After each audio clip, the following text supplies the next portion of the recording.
옛날에 어떤 왕이 있었는데 무남동녀 공주 하나만 있었어요. 그러니까 얼마나 사랑하고 또 얼마나 아꼈겠습니까? 이제 공주가 나이가 들면서 짝을 만나야 되고, 그래서 정말 공주의 배필을 만들어주고 또 이 배필을 통하여 왕위를 물려줄 그런 생각을 합니다. 그래서 전국에 광을 붙여서 신랑감 후보를 간택한다라는 공고를 했습니다.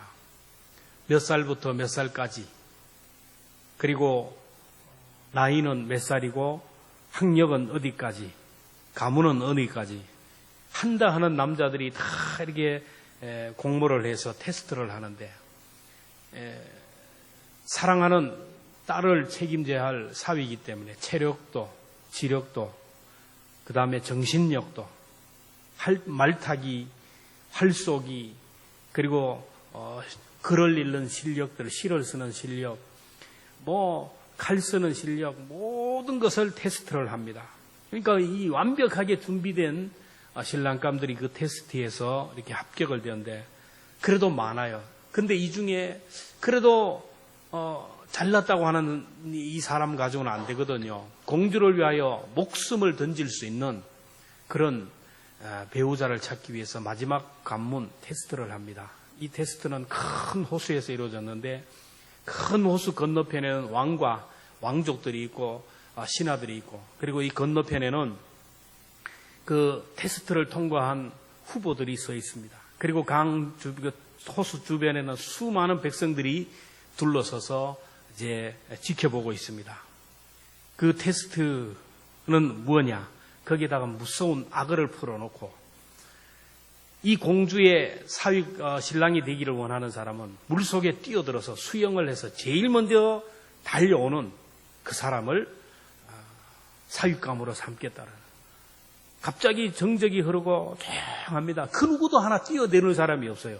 그 뛰어들었다가는 악어에게 잡혀먹기 때문에 고요한 정막이 흐르는데 갑자기 어떤 사람이 물에 풍덩하고 뛰어들어요. 그러더니만은 사력을 다해서 막 수영을 쳐서 헤엄을 쳐서 다행히 이 왕이 있는 그 언덕에 올라갔습니다. 그러자 왕과 그 왕족들이 막 신하들이 막 하로를 치고 박수를 하는데, 그 앞에 가서 막 인사를 하는 게 아니고 막 갑자기 씩씩거리면서 건너편으로 달려갑니다. 건너편에 달려가서 하는 말이, 어떤 놈이 내 등을 밀었냐고. 누구야 내 등을 민 사람이. 자기가 자원해서 뛰어든 것이 아니고 사람들이 많이 모이다 보니까 어떤 사람이 그냥 등을 밀어가지고 원치 않게 뛰어들어가지고 살기 위해서 갔다라는 거예요. 정말로 등 떠밀려 하는 것은 안 하는 것보다는 뭐하지만 의미가 없습니다. 부모에게 등 떠밀려서 학교 가는 아이, 좋은 성적을 걷겠습니까? 직장 가기 싫은데 가족에게 등이 떠밀려서 직장에 가는 사람, 교회에도 등 떠밀려 오는 사람이 있어요. 여러분, 오늘 교회에 오셨는데 등 떠밀려 오신 분들이 계십니까? 모태신앙이라 안 가면 조직의 쓴맛을 봐야 되기 때문에 등 떠밀려서 오고, 직분 때문에 참 어쩔 수 없이 오고, 안 가면 하나님이 뭔가 벌을 줄 것 같아서 부적 사는 것처럼, 또 보험 드는 것처럼, 그리고 아내에게, 남편에게 등 떠밀려서 안 가면 일주일이 괴로우니까, 얘도 일주일 편하게 사니까, 그래서 등 떠밀려서 오는 경우가 많습니다. 이 등 떠밀려서 오고 마지못해서 오는 사람은 사모함이 없어요. 간절함이 없습니다. 등 떠밀려 갔는데 그 앉아가지고 집중합니까? 딴짓하죠. 오만 생각을 다 하고 있죠. 하나님께서는 자원하는 마음으로, 감사하는 마음으로 예배하는 사람, 주님의 은혜를 사모하고 설레임과 기대하는 마음으로 예배하는 자를 기뻐하시는 줄로 믿습니다. 믿음으로 나오는 자를 하나님이 기뻐하셔요. 히브리서 11장 6절에 보면 믿음이 없이는 하나님을 기쁘시게 못하나니, 자, 믿음이 없이는 하나님을 기쁘시게 못한다. 그런데 이 믿음이 뭐냐?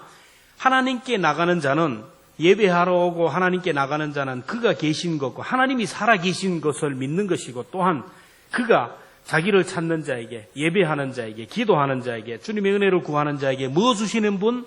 상 주시는 분임을 믿어야 할지니라. 여러분, 믿음은 복잡한 게 아니에요. 우리 교회 올 때도 오늘도 하나님이 살아계셔서 오늘도 전능하신 분이 하나님이 살아계시고 그 하나님 앞에 나갈 때 하나님은 나에게 반드시 상급을 주시고 은혜를 주신다라는 것을 믿고 가는 겁니다. 그냥 아무 생각 없이 시간만 되니까 그냥 자동적으로 그냥 아무 생각 없이 교회 와서 생각 없이 앉았다가 생각 없이 예배드리고 끝나고 가는 이것이 아니라 주일이 다가오면 토요일 저녁부터 기대와 설레임 때문에 가슴이 두근거려요. 옛날 첫사랑과 데이트하기 전 하루 전부터 얼마나 기대합니까? 목욕도 하고 옷도 내일 뭘 입고 갈 것인가? 가서 내가 무슨 얘기를 하고 어떻게 우리 남자친구를 웃기게 하고 우리 여자친구에게 웃기게 할 것인가? 막 준비하고 대화할 내용들을 준비하고 기대와 설레임으로. 그러면 그대를 만나기 전 몇 메타 앞에서도 아마 가슴이 뛰는 거예요. 오늘 우리가 주님을 만날 때 이런 기대와 설레임이 있어야 돼요.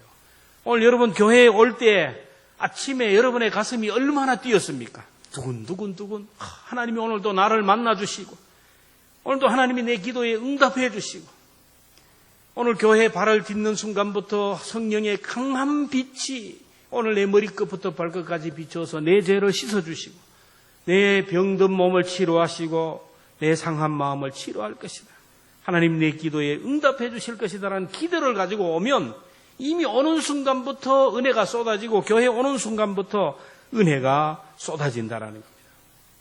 성경을 보면 예수님 주변에는 언제나 많은 사람들이 모였는데 예수님의 발걸음이 딱 멈추고 예수님의 얼굴이 그 사람에게 향하고 예수님을 만나고 예수님에게 치유와 회복의 은혜를 받은 사람들은 믿음의 사람이었어요. 예수님 주변에는 항상 세 종류의 사람이 있어요. 지금도 마찬가지입니다. 첫째는 예수님을 대적하고 죽이려고 하는 종교 지도자들이 있어요. 바리새인들, 서기관들, 제사장들. 이 사람들은 예수님이 세례 요한이 그리고 막 자기들의 죄를 지적하니까 가슴이 아파요. 부담이 되거든요. 죽이려고 이거. 그래서 꼬투리를 찾고 막 문제점을 찾고 모함을 하고 결국 죽이려고 하는 메시아를 죽이려고 하는 무리들이 있어요. 둘째는 구경꾼들이 많았어요. 기적을 행하고 병자를 고치고 뭐 오병이의 기적을 행하시고 굶주린 자에게 먹을 것을 주신다니까 막 사람들이 인산인해를 모여서 저분이 예수님이라는 분이네. 저 사람이 예수님의 수제자 베드로구나. 아이고 저 사람 머리 좋은 가룟 유다구나. 아이고 보니까 예수님은 그저 부자들 권력 있는 사람들을 만나는 게 아니라 맨날 가난한 사람들, 병든 사람들, 세리들, 뭐 창녀들 이런 사람들만 만나는구나. 그래서 예수님 주변에 몰려왔어요. 이런 사람은 언제나 구경꾼입니다. 방관자입니다. 이런 사람들은 팬에 불과해요. 팬. 여러분 팬 알죠? 운동선수들, 연예인들 팬이 얼마나 많은지 몰라요. 근데 그 팬들이 자기들의 기대에 어긋나거나 자기들을 실망시키면 한순간 등을 돌려버려요. 대통령의 건의, 대통령의 인기가 올라가고 하지만은 집값이 떨어지고 막 이렇게 하니까 막 추락하잖아요. 이 세상 여론 민심은 믿을 수가 없어요. 믿을 수가 없어요. 자기들의 기대, 자기들의 요구 충족시키지 않으면 언제든지 등을 돌리는 예수님을 따라다니면서 호산나 호산나 다윗의 자손이라고 막 종려나무 가지를 흔들며 따라하던 그들이 예수님은 그저 자기들의 요구 로마로부터 해방하고 막 정말 혁명 정부를 이루어야 되는데 그런 것은 나지 않고 그저 하늘나라만 얘기하고 가난한 사람들과 그러니까 자기들의 요구를 들어주지 않으니까 한순간 돌변해가지고 예수를 십자가에 못 박아 죽이라고 하는. 여러분 예수님을 죽인 자들은 군중이고 대중이고 무리였습니다. 그래서 교회는 민주주의 다수가 아니에요. 교회는 그렇게 다수 항상 역사를 뒤집고 오류를 일으키는 것은 다수예요. 군중이라는 겁니다. 오늘도 교회에 오지만 구경꾼의 자리에서 제3자의 자리에서 예배하는 자들이 많습니다. 교회에 오늘도 누가 왔나? 아이고 찬양대는 어떤 찬양을 잘했나? 기도는 잘하셨나? 목사 설교는 이렇게 예배를 드리는 게 아니고 예배를 본다. 예배 본다. 예배를 쇼핑하는 거예요. 그런가 하면 믿음으로 나오는 자들이 있어요.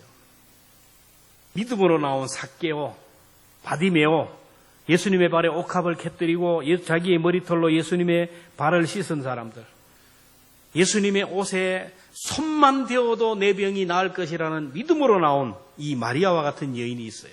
오늘 본문에 보면 예수님의 옷에 손만 대어도 나을 것이라는 믿음으로 찾아온 여인입니다.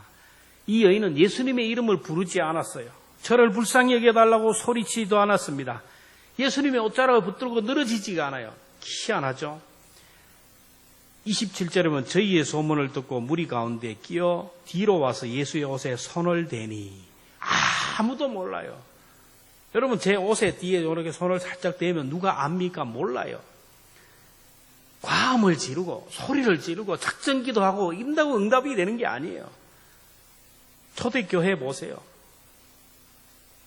백부장 고넬료가 자기 신하가 병이 들어서 예수님께 왔을 때 예수님이 가자 그럴 때 고넬료가 뭐라 했습니까? 올 필요가 없습니다. 우리 집에 주님 우리 집은 너무 누추하기 때문에 올 필요도 없습니다. 나도 내 밑에 신하가 있고 그래서 내가 여기에서 말만 하면 내 말한 대로 그대로 이루어집니다. 주님은 우리 집까지 올 필요가 없고 전능하신 하나님 아버지이기 때문에 오늘 여기에서 허락만 하면 내 신하가 나을 것입니다. 그 순간 그 믿는 그 순간에 그 신하가 나음을 입었어요. 베드로의 그림자만 밟아도 병이 나을 것이라는 믿음이 있을 때 초대교회에 베드로가 지나가는 그림자 잡고 병 고친 사람이 많아요. 초대교회 제자들의 손수건, 이 손수건을 아픈 부분에 올리기만 해도 나을 것이라는 믿음을 가진 사람들이 그렇게 나음을 받았어요. 중요한 것은 믿음이에요, 믿음. 자, 오늘 이 여인이 예수님 뒤로 가서 예수님의 옷에 손을 댈 수밖에 없었던 이유는 뭐냐면 이 여인이 12년 동안 혈류병이 알아요. 혈류병. 여러분 혈류병은 말 그대로 유출병입니다. 몸에서 자꾸 하혈하는 병입니다. 이 율법에서 이런 사람은 부정한 병이라. 그래 레위기 15장에 보면 혈류병 환자는 부정한 사람이고 혈류병 환자가 눕는 침상도 부정하고 앉았던 자리도 부정하고 그 사람이 몸이 닿는 것마다 다 부정하는 거예요. 그 사람의 물건에 접촉한 사람은 부정한 사람에 대해서 옷을 빨아야 됩니다. 목욕을 하고 저녁까지 부정하다고 했어요. 그래서 부정한 병을 앓고 있기에 사람들이 있는 곳에 가면 안 되고 예수님의 옷자락을 만지면 율법을 어긴 것이고 예수님을 부정하게 만드는 죄인입니다. 그래서 아무도 모르게 조용히 예수님의 뒤로 가서 예수님의 옷자락에 손을 대었어요. 쉽게 말하면 코로나에 감염된 사람은 그냥 부정한 사람이에요. 그 사람이 만지는 손가락도 밥그릇도 그 사람과 악수를 해도 그 사람이 가는 곳마다 막 그냥 뭡니까? 계속 그냥 막 갖다 소독을 하잖아요. 오늘 본문의 여인이 그랬다라는 거예요. 그래서 조용히 아무도 모르게 예수님 주변에 가서 예수님의 옷에 손을 탁 대는 순간 혈류병이 치료되었다. 29절에 보면 이에 그의 혈류근이 곧 마름에 병이 나은 줄을 몸에 깨달아. 대는 순간 내 몸이 내가 나았다라는 것을 깨달았어요. 그러자 주님이 말씀합니다. 30절에 보면 그 능력이 자기에게서 나간 줄을 곧 아시고 무리 가운데 돌이켜 말씀하시되 누가 내 옷에 손을 대었느냐? 누가 내 옷에 손을 댔냐? 이 제자들이 막 신경질을 내니 손을 대기는 누가 됐습니까? 이 많은 사람들이 모여서 밀다 보니까 밀린 것이지요. 그러나 주님은 말씀 아니다. 밀쳐서 나를 타치한 것이 아니라 믿음으로 나를 만진 사람이 있다. 내게서 능력이 나갔느니라. 그러면서 그 여인을 찾아냅니다. 따라 이 34절은 내 믿음이 너를 구원하였으니 평안히 가라. 내 병에서 놓여 건강할지어다. 믿음을 가지면 어떤 복이 있습니까? 오늘 본문의 여인은 한 번에 3가지 복을 받아. 첫째는 옷자락을 만진 여인에게 죄와 사망에서 구원하여 하나님의 백성이 되게 했어요. 구원받아 하나님의 자녀가 되는 영생을 얻는 자녀가 되게 했어요. 둘째는 가지고 있는 질병이 치료되었어요. 셋째는 평강입니다. 가족도 만나지 못하고 이웃도 만나지 못하고 늘 혼자 외롭게 살아가는 이 여인. 많은 사람들에게 고침받았다는 것을 선포해서 공동체에 들어가고 성전 출입을 하게 되는 잃어버린 평안을 회복시켰습니다. 주님은 이 여인의 믿음을 보고 육체적으로나 정신적으로나 영적으로 완벽한 구원을 허락하셨습니다. 오늘 우리가 중요한 것은 믿음이에요, 믿음. 목사가 중요한 게 아니고 옆에 주변의 가족이 중요한 게 아니고 내 믿음이에요, 내 믿음. 그래서 예수님이 기적을 행하실 때마다 꼭 하신 말씀이 내 믿음대로 될지어다. 내 믿음이 크도다. 이스라엘의 이만한 믿음을 본 일이 없다. 반대로 또 그렇게 얘기합니다. 어찌하여 믿음이 어디 있느냐? 네 믿음이 어디 있느냐라는. 주님은 전능하신 분이고 우리를 사랑하는 분이기 때문에 우리를 다 알고 계시고 무엇이 필요한지 어떤 것이 필요한지를 다 알고 선물 보따리를 가지고 믿음의 사람을 찾고 계십니다. 주님의 옷자락에 손만 대어도 문제가 해결될 것이라는 이 믿음을 가지고 나온 사람을 찾으십니다. 여러분, 주님이 요구하는 믿음은 단순합니다. 복잡하게 생각할 필요가 없어요. 어떤 믿음입니까? 친구의 성경을 몇 번 읽은 믿음 아닙니다. 제자 훈련을 하고 사역자 훈련을 하고 전도 학교를 수련하고 사랑의 동산 영성 수련회도 하고 성경 공부도 하고 교리 공부도 하고 이게 아니에요. 교회 오랜 다닌 그 믿음 아닙니다. 다른 사람에게 나에게 믿음이 있다 그래서 내가 믿음이 있는 것이 아니에요. 내가 목사니까, 내가 장로니까, 내가 집사니까, 내가 교회학교 교사니까, 내가 찬양대원이니까, 나는 11조도 하고 감사헌금을 하고 교회에서 봉사하니까 아닙니다. 오늘 본문에 나오는 여인의 믿음은 율법을 몰랐어요. 이방 여인입니다. 십계명도 모르고 교리도 모르고 아무것도 몰라요. 단순한 믿음이요. 그 믿음이 뭐냐? 예수님께 가기만 하면 문제가 해결된다. 문제 해결은 저분만이 할 수 있다. 저분에게 모든 내 인생 생사 여탈권이 달려있다. 그분이 내 문제를 해결해 주실 것이다. 이게 바로 믿음입니다. 병원에 가면 고치지 뭐. 저 사람 찾아가면 도움을 주는데 뭐. 우리 부모님이 능력이 있는데 뭐. 아주 내 힘으로 이 문제를 해결할 수 있는데 이 믿음이 없어요. 진짜 믿음은 저 사람을 찾아가도 되지만 하나님이 도와주셔야 저 사람 마음의 문을 연다. 내가 병원에 가면 고칠 수 있지만 하나님이 은혜를 주셔야 의사를 통하여 나를 치료하신다. 주권은 하나님께 있다라는 것을 믿는 것이 바로 믿음입니다. 예수님께 가기만 하면 문제를 해결해요. 세상 의학으로 어찌할 수 없는 병도 주님께 가기만 하면, 주님의 옷자락을 붙들기만 하면 해결될 것이다. 여러분, 이 믿음이 어디에 서 났을까요? 이 믿음, 이 여인이 이런 믿음을 가졌던 것은 자기가 붙들었던 소망의 줄이 끊어질 때 생겼어요. 참 아이러니죠. 오늘 25절에 보면 12해를 혈류병으로 알아온 한 여자가 있어. 12라는 숫자가 있습니다. 12자라는 숫자는 완전수입니다. 예수님의 제자 12명, 이스라엘 12지파, 12는 완전하다는 거예요. 끝났다라는 겁니다. 더 이상이 안 되는 거예요. 12제자 이외로 안 되는 거예요. 12지파 이외가 없다라는 겁니다. 거기까지라는 거예요. 12년 동안 혈류병으로 앉았다. 이 여자는 더 이상 세상의학으로 안 된다. 너는 끝났다. 너는 세상의학으로 사형 선고를 받았다라는 겁니다. 소망이 없어요. 그리고 26절에 보십시오. 많은 의사에게 많은 괴로움을 받았고, 병이 오래가면, 여러분, 병이 오래가면 스스로 고통이 너무 심하기 때문에 죽고 싶어요. 처음에는 내가 살고 싶어가지고 막 항암도 하고 막 하지만은, 그러나 이 항암을 하고 투병하다 보면 너무너무 힘드니까 나중에는 살고 싶은 희망을 놓아버려. 죽고 싶다라, 죽고 싶. 결국에는 죽고 싶은 마음이에요. 너무 고통스러워서. 많은 의사에게 많은 괴로움을 당했다. 그리고 가진 것도 다 허비하되 효험이 없어 더 중해졌다. 지금이야 의료보험이 발달하고 보험제도가 있어서 병이 들면 경제적으로 문제가 없지만 옛날에는 중병이 걸리면 재산 다 털어먹고 간다라는 거예요. 가지고 있던 집 한 채 다 날리고 있는 정 없는 정 다 다 떨어버려. 이 여인은 병을 고치기 위하여 가진 재산 다 허비했어요.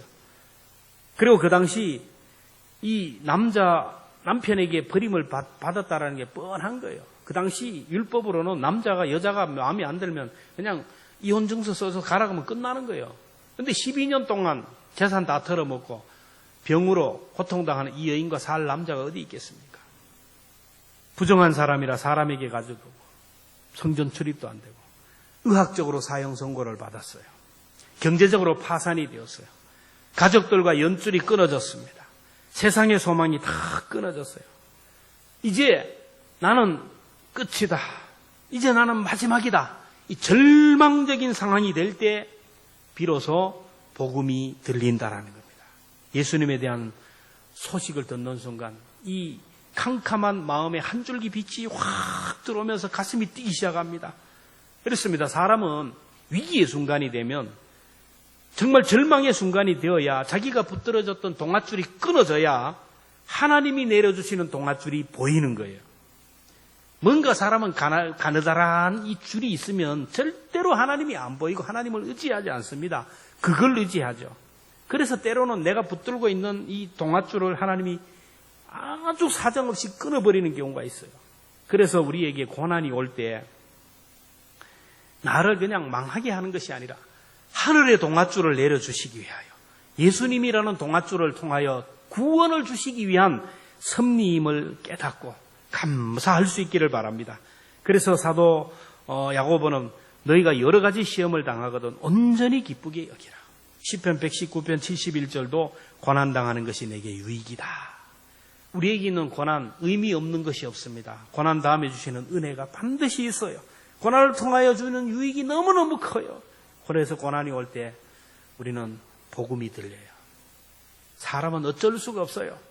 내가 붙들고 있는 것들이 무너질 때, 내가 가지고 있는 우상이 무너질 때 비로소 하늘이 열리고 하나님이 보이고 복음이 들려요.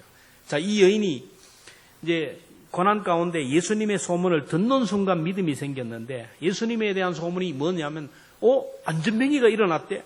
소경이의 눈이 열렸대. 중풍병자가 살아났대. 죽은 사람이 살아났대. 그 소리를 듣는 순간 나는 아무것도 아니네. 가슴이 뛰는 거예요. 나도 예수님만 만나면 치료될 수 있을 것이다. 세상적인 소망이 끊어지고 가족에 대한 물질에 대한 소망이 끊어지지만 예수님의 소망을 듣는 순간 예수님에 대한 동아줄이 내려왔어요. 야곱도 마찬가지입니다. 가지고 있는 거 다 떨어졌잖아요. 부모 형제 집을 떠나고 그저 광야에서 쫓겨가면서 울고 있을 때 하늘로부터 사닥다리가 내려오는 것이 보였어요. 오늘 우리도 그래요. 우리의 가진 것들이 끊어질 때 예수님이라는 동아줄이 보여요. 예수님만 만나면 이 병을 고칠 수 있다. 예수님만 만나면 내 운명이 변화될 것이다라는 믿음이 있었어요. 그래서 로마서 10장 17절은 믿음은 들음에서 나고 들음은 그리스도의 말씀으로 말미암니다. 그래서 우리는 뭘 해야 돼요? 복음을 자꾸 전해야 돼요. 사람들에게. 아이고 예수 믿으면 질병도 고침받고 예수님은 우리의 죄와 사망의 문제를 해결하신다. 그래서 복음을 전하면 누군가 내 복음을 듣는 순간 귀가 열리면서 믿음이 들어가게 되는 거예요. 예배 시간에 말씀을 들을 때 내 믿음이 자랍니다. 성경 말씀을 묵상하고 이 말씀을 전할 때 내 믿음이 자라요. 성도들과 교제할 때 믿음이 자라요.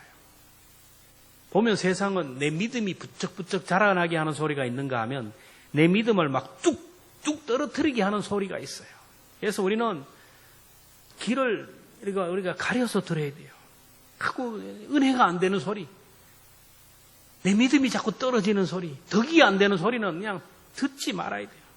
들으면 마음이 따뜻해지고 감동이 되고 믿음이 자라는 이런 소리를 들어야 됩니다. 이 복음을 들어야 예수님에 대한 소문을 들어야 믿음이 생기고 그 믿음이 생기면 또 장애물을 넘어가는 거예요. 자, 이 여인은 주님을 만나기만 하면 주님의 옷자락에 손만 대면 고칠 것이라는 믿음이 생기니까 장애물을 극복합니다. 지금 이 여인에게 있는 장애물이 뭡니까? 여러분 보이지 않는 엄청난 장애. 혈류병은 부정환자입니다. 냄새가 나요. 요즘처럼 목욕 문화가 발달된 것도 아니고 그냥 온몸이 썩어가니까 냄새가 나서 어디 사람 옆에 갈 수가 없어요. 그리고 율법적으로 다른 사람 옆에 갈 수도 없고 성전 출입도 안 되는 거예요. 그러니까 이 사람이 어떻게 해? 예수님을 만나기 위해서는 시내로 가야 돼요. 군중 속에 들어가야 됩니다. 그리고 예수님을 만나야 되잖아요. 이 얼마나 이게 안 되는 겁니까? 삭개오가 예수님을 만나고 싶어서 갔지만은 키가 작아서 이미 예수님 주변에 너무나 많은 사람들이 꽉 있기 때문에 볼 수가 없어요. 그러나 예수님을 만나야 되겠다라는 이 믿음이 그로 하여금 뽕나무에 올라가는 거예요. 어른이. 여러분 예수님을 만나야 되겠다라는 믿음이 있으면 여러분 장애는 다 넘어가요. 비가 오는데 덜 급해서 그래요. 덜 급해서요. 친구 만나야 되는데 덜 급해서 그래요. 정말 위급한 일이 만나면 내 몸이 아프면 119 부르잖아요. 정말 죽을 지경이 되면 다 극복할 수가 있어요. 이 여인은 마지막이거든요. 이제 예수님만 아니면 나는 끝난다. 그분이 내 마지막이다. 마지막 이분마저 나를 외면하면 나는 죽는다. 끝이다. 그래서 주님이 나를 살려주시기로 해서 옷자락을 붙드는 심령으로 갔다라는 거예요. 오늘 우리도 교회 올 때 이런 사모함이 있어야 돼요. 제가 이 말씀을 준비한 것은 이 코로나로 인하여 마스크를 쓰니까 답답해요. 마스크를 쓰니까 잠이 오고, 그러니까 눈을 감고 있으면 잠도 자라. 마스크 안 쓸 때마다 예배 드릴 때 여러분 사모함으로 들어야 돼요. 이 마스크라는 이 답답함을 넘어서야 돼요. 사모함. 어차피 1시간 예배 드려야 되는데 여러분 올 때부터 간절히 기대하는 마음으로, 오늘도 내가 주의 전에 올라가면 하나님이 나에게 은혜를 주실 것이라는 사모함으로, 간절함으로 오면 오는 순간부터 은혜가 돼요. 오늘 예배를 드릴 때 하나님, 내가 주님의 옷자락만 만져도 내가 문제가 해결될 것이라는 그런 마음으로 나오면 은혜를 베풀어 주셔요. 간절함이 있으면 다 넘어가요. 목숨이 경각에 달리면 119 차는 막 신호도 무시하고 갑니다. 여러분, 우리가 간절함이 있으면 그래요. 간절함이 있으면 정말로 간절한 마음으로 하나님 앞에 예배할 수 있는 여러분 되기를 바랍니다. 주님은 이 여인을 만나기 위하여 준비하는 과정을 성경을 보면, 이 성경을 이해하기 위해서는 전 단계부터 알아야 돼요. 이 본문의 주인공은 이 12년 동안 혈류병으로 고통당하는 이 여인이 아닙니다. 이 여인을 만나기 위하여 이곳으로 오신 예수님, 이 여인이 나를 만나고 나의 옷자락을 만져주기를 기다리며 천천히 가시는 예수님 기다리고 있었어요. 지금 바로 이 전 사건이 뭐냐면 12살 먹은 딸이 죽어갈 때 해당장 야이로가 예수님께 와가지고 내 딸을 살려달라고 하는 거예요. 지금 딸이 죽어가고 있는데 어떻게 해야 됩니까? 달려야죠. 콜택시 불러가지고 신호 무시하고 달려야 되죠. 119 차는 달려야 되죠. 자기 딸이 죽는데 예수님은 어떻게 뛰어가야 돼요. 그런데 예수님은 어떻게 해요? 느그적 가는 거예요. 지금 왜 이렇게 늦을까? 이 여인을 기다리는 거예요. 12년 동안 혈류병에 고통당하니까, 11년 동안 피가 계속 하혈되니까 얼굴이 어떻게 했어요? 제대로 걷겠어요? 그냥 뼈만 낭상하게 남아가지고 비빌거릴 거 아닙니까? 예수님 만나기 위해서. 근데 예수님이 이 야이로의 딸을 살리기 위해서 뛰어갔더라면 못 만나는 거예요. 지금 예수님은 이 여인이 빨리 오기를 기다리는 마음으로 천천히. 결국에는 어떻게 해야 돼요? 이 야이로, 이 혈류병 여인과 이야기하는 순간 누가 옵니까? 해당장 야이로의 집에서 옵니다. 딸이 죽었습니다. 바로 그것입니다. 주님은 오늘도 우리를 만나기 위하여 교회를 통하여 오늘도 준비하고 계셔요. 주님의 옷자락을 붙드는 심령으로 나오는 자들을 기다려요. 자식이 부모의 품에 안기듯이, 부모의 손길을 받으듯이 주님을 찾는 그 사람을 외면치 않습니다. 이사야 55장 6절에 보면 너희는 여호와를 만날 만한 때 찾으라. 가까이 계실 때 그를 보라.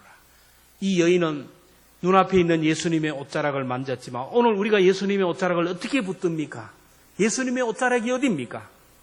예수님의 옷자락은 뭡니까? 주님의 몸 된 교회입니다. 이 교회는 주님의 몸이라 그랬어요. 주님의 몸. 그래서 우리가 이 교회 들어올 때부터 간절함으로 가자. 들어올 때 기대하는 마음으로 가야 돼요. 또 주일이네. 안 가면 괴롭고, 1시간 어떻게 버티고 가나? 그거 아니라, 오늘도 내가 주님의 교회에 가는데 하나님이 나에게 은혜를 주실 것이다. 교회 발을 딛는 순간 하나님이 하늘의 은혜로 내게 보이지 않지만 이슬 같은 은혜를 주실 것이다. 이런 기대하는 마음으로 오면 문을 여는 순간부터 감격이 오고 가슴이 뛰고 예배가 돼요. 주님의 옷자락이 뭡니까? 교회예요, 교회. 예배 드리는 것이 주님의 옷자락을 만지는 겁니다. 말씀 듣는 시간이 주님의 옷자락을 만지는 거예요. 기도 드리는 시간이 주님의 옷자락을. 주방에서 일하는 것도 마찬가지고, 찬양대로 교사로. 우리 교회 구석구석 우리 교회는 도우미들이 있어요. 여러 부서들이 있는데 그곳에 일주일 내내 그것을 생각하면서 그것을 주님의 몸을 닦듯이 청소하는 거예요. 앞으로 우리가 또 교회 리모델링을 하고 하면은 또 새로운 우리 사역자들을 찾을 터인데 주님의 옷자락을 만지는 거예요.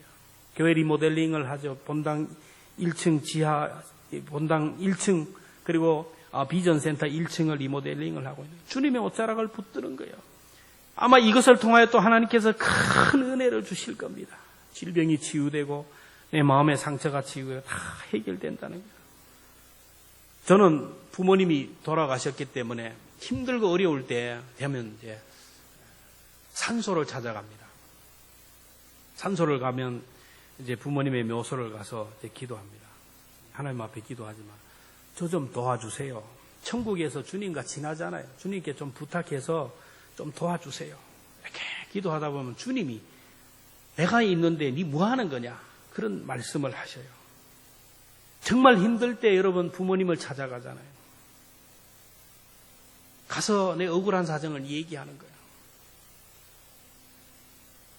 정채봉 시인이 있는데 이분은 어머니가 18살에 정채봉 씨를 낳고 20살에 세상을 떠났어요. 그러니까 이 정채봉 씨는 어머니 기억이 없어요.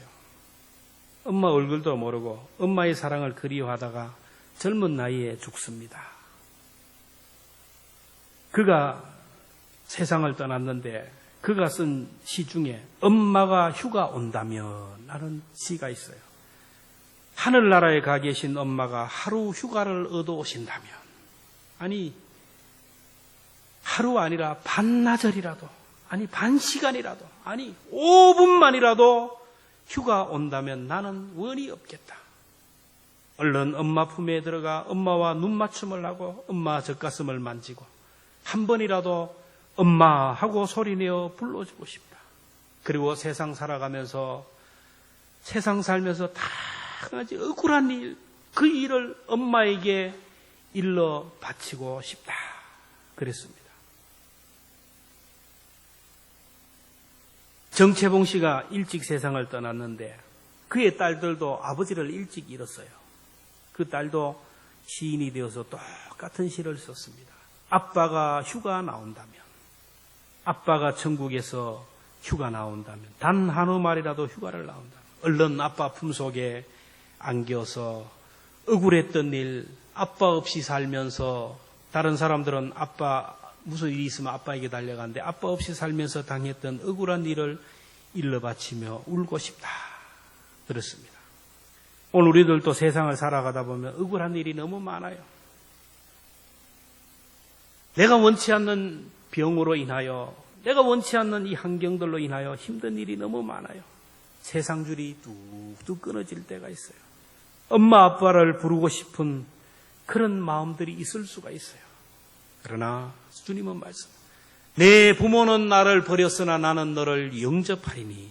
부모님은 우리를 사랑하지만은 끝까지 함께하지 못해요. 먼저 우리를 떠났다라는 것은 우리를 버렸다라는 것입니다. 하나님은 우리의 아버지가 되시고 우리를 사랑하시는, 수고하고 무거운 짐진 자들아 다 내게로 오라, 내가 너희를 쉬게 하리라. 우리에게 있는 모든 짐을 주님 앞에 내려놓고 이 여인처럼 주님의 옷자락에 손만 대도 문제가 해결되실 것이라는 이런 믿음을 가지고 주의 성전을 향하여 오고 예배의 자리에 오고 사명의 자리에 나오면 여러분의 인생이 정말 이 여인에게 받았던 은혜가 여러분에게 주어진다는 것을 기억하며 우리 주님 앞에 설 때마다 이 믿음 회복하기를, 이 믿음 가지고 우리의 인생이 변화되기를 기도하는 우리 모두가 되기를 주님의 이름으로 축복합니다. 기도하겠습니다. 하나님,